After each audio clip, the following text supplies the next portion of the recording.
Reasoning, तर्कशक्ति, किसी भी प्रतियोगी परीक्षा का एक ऐसा हिस्सा है जहां आप कम समय में सबसे ज़्यादा स्कोर कर सकते हैं। बस ज़रूरत है सही अप्रोच और निरंतर अभ्यास की। यहाँ कुछ स्टेप्स दिए गए हैं जो आपकी तैयारी को मजबूत बनाएंगे। 1. सिलेबस को समझें। Understand the syllabus. सबसे पहले अपने एग्जाम के नोटिफिकेशन से सिलेबस निकालें। रीजनिंग मुख्य रूप से 2 भागों में होती है। वर्बल रीजनिंग, इसमें coding, decoding, blood relation, syllogism, syllogism और नंबर सीरीज जैसे टॉपिक आते हैं। नॉन वर्बल रीजनिंग, इसमें मिरर इमेज, पेपर फोल्डिंग और पैटर्न पूरा करने वाले चित्र आधारित सवाल होते हैं। 2. कॉन्सेप्ट्स को क्लियर करें। Clear your concepts. बिना ट्रिक के पीछे भागे पहले बेसिक समझें।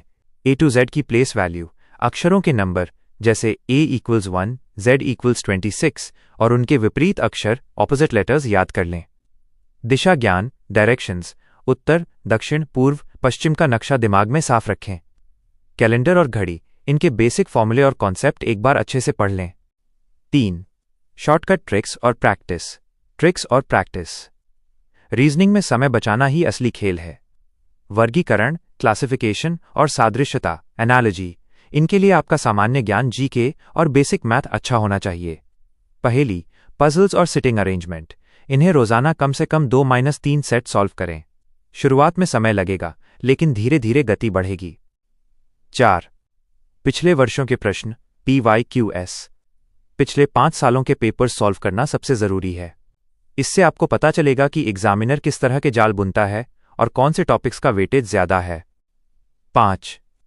मॉक टेस्ट और टाइम मैनेजमेंट। हफ्ते में कम से कम 2 ऑनलाइन मॉक टेस्ट दें। टेस्ट के बाद ये देखें कि कौन से सवाल गलत हुए, किन सवालों में आपने जरूरत से ज्यादा समय लिया। कुछ प्रो टिप्स।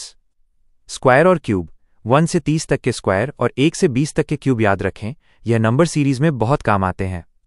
एलिमिनेशन मेथड, अगर सही उत्तर ना मिले तो गलत विकल्पों को काटना शुरू करें।